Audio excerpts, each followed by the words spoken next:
What's going on, guys? Welcome back to We Want Picks. My name is Jacob, aka the Freckled Salamander, here to bring you my lock of the week for UFC 287. If you guys are new to lock of the week, what that is quite simply every single week I pick one underdog that I believe in my mind is going to win with 100% certainty. And in the past, we have been doing fantastic.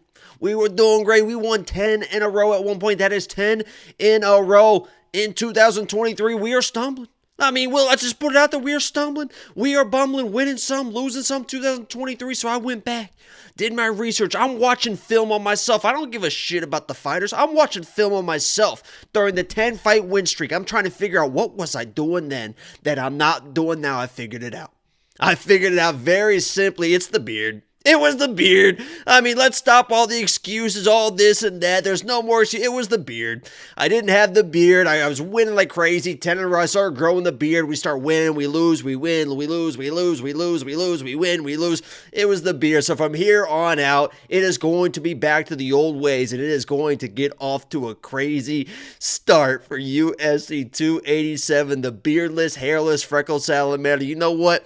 Let's get right into it. Waste no more time. The lock of the week for UFC 287 is... Nothing can stop me. I'm all the way up. All the way up. I'm all the way up.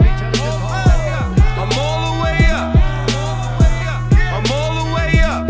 Nothing can stop me. I'm all the way up. Shorty, what you want? Shorty, what you need? My niggas run the game. We ain't never leave. Counting up this money. We ain't never sleep. You got V12. I got 12 V's. Got bottles, got weed, got my. I'm all the way up. Shorty, what you want? I got what you need. Shorty, what you want? I got what you need. Shorty, what you want? I got what you need. I'm all the way up. I'm all the way up. I'm all the way up. All the way up. Nothing can stop me. I'm all the way up. For my niggas with Bentley coupes and Rolexes, kicked the bitch out the room and gave her no breakfast. Had to stash the jewels. These bitches so reckless. Keep my hoes on cruise. I'm talking naughty uptown, showing off for new things. Couldn't take it all, so I gave her chain. She called me top shot, so yeah, I keep a few tings.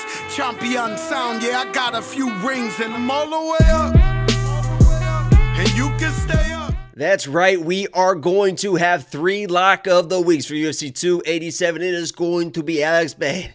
It's going to be Chris Curtis and my girl Michelle Waterson Gomez for lock of the weeks. And we've done this before.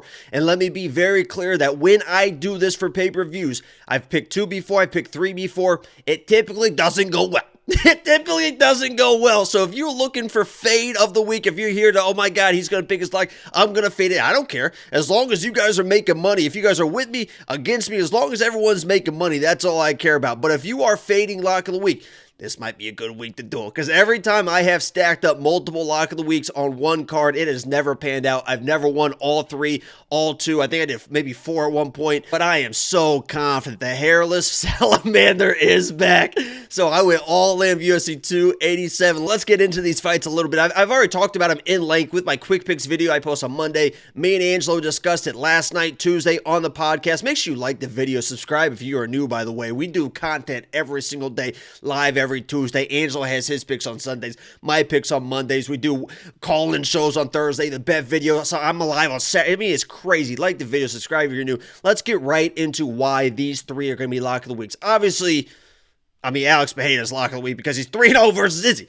Izzy fights Alex Pereira scared. When he fights Alex Pereira scared, he's going to get knocked out. I don't see that changing. I know that Izzy's going to come in and act like he's confident. I can do this, and I was winning the fight. But if he comes in with that same game plan, the same thing's going to happen. I added those clips in to that video to show you that Izzy, when he's against the fence, he fights Alex. He wants to grab Alex. That's all he wants to do. He wants to grab Alex. Where normally when he fights people, he's slipping, he's ripping, he's rotating, he's hitting shots, he's circling out. He wants to grab Alex. And when you're trying to grab Alex, you're going to get knocked out. There was moments in that fight early on where Alex almost had the exact same situation, right? He's pieced up Izzy. Izzy was able to get out of there. But you saw when Izzy gets hurt, when Izzy gets pressure, he's trying to grab Alex. It's not going to work. Alex is going to win again. The next one is Chris Curtis. Chris Curtis has Kelvin Gastelum. Actually, the media day, I was just watching the media day today.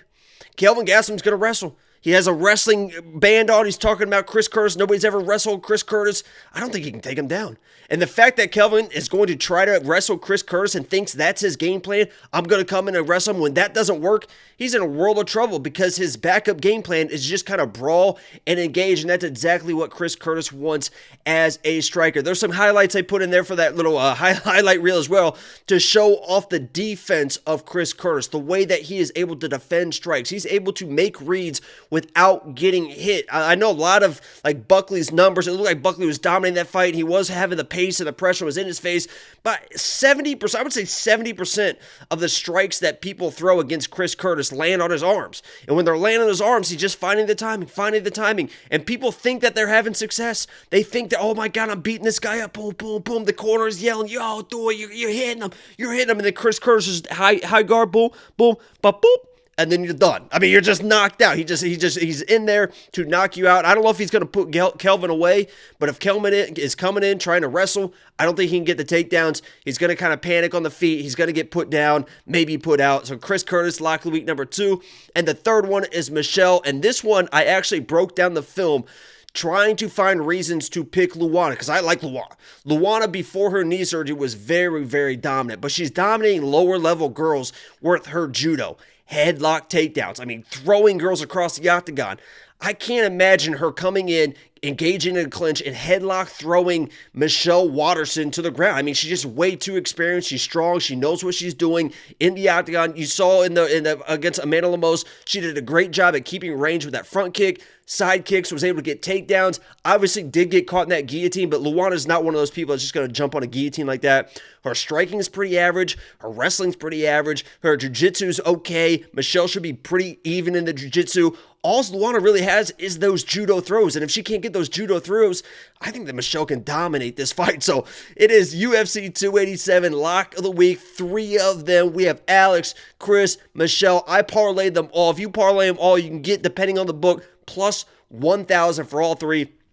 That's exactly what I did. I have individual bets on all 3 of them as well. I have like 5-6 units on Chris Curtis at this point. I'm very confident. I always put my money where my mouth is. Make sure you guys are doing the same.